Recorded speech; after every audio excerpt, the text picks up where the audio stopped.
大家好，我是慧慧。昨天朋友给了我一点干的马齿苋，今天呢用它给大家分享一个好吃的做法，比鲜的要好吃10倍。下面我们来一起看一下吧。把干的马齿苋放入盆里，倒入适量的清水，把表面的灰尘给它清洗一下。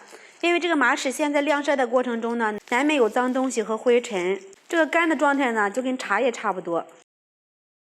再把它捞出来，看里面这个脏水，再把它放进来。倒入适量的清水，再给它浸泡半个小时以上。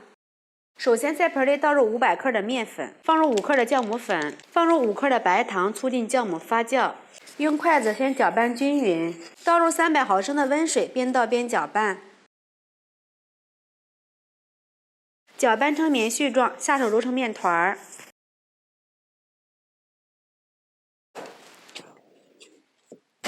揉成一个软硬适中的光滑面团儿。盖上盖子，放到温暖的地方，醒发2倍大。看一下这个马齿苋已经泡好了，我们把水分给它攥干，直接放到案板上，稍微切得碎一点，放入大碗里。准备一把韭菜切碎，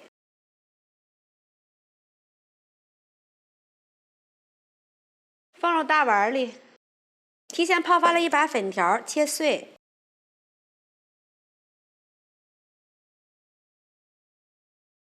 放入大碗里，再放入15块钱的肉馅儿。下面我们来调个味儿，放入3克食用盐，来点生抽、老抽上色、蚝油、胡椒粉、食用油，这个马齿苋比较吃油的。最后来点小磨香油增香，用筷子充分的搅拌均匀。充分的搅拌均匀，放一边备用。看一下这个面团已经醒好了，里边是满满的蜂窝状，放到案板上揉搓一下排气。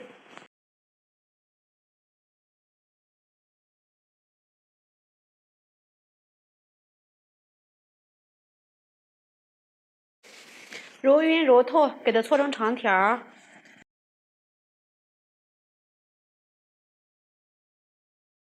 下上大小均等的剂子，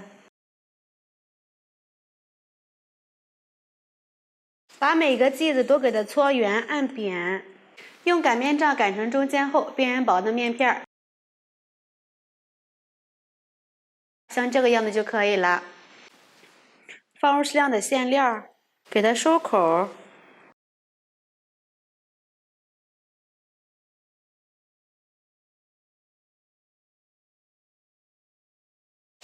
这样一个包子的生坯就做好了，直接把它放到蒸屉里面，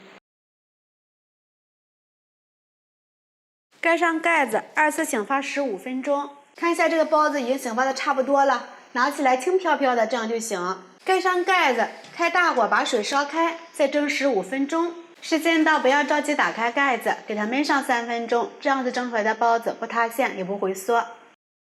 看一下，哇，非常漂亮，特别的松软。把它取出来，看一下我们的大包子是不是非常漂亮？掰开一个看一下，皮儿薄馅儿多，这个馅料吃起来真的是鲜香味美。干的马齿苋这样子做真的是超级的好吃又美味，比新鲜的要好吃10倍。喜欢吃马齿苋包子的朋友们就赶紧试一下吧。喜欢慧慧的视频记得点击关注转发，拜拜。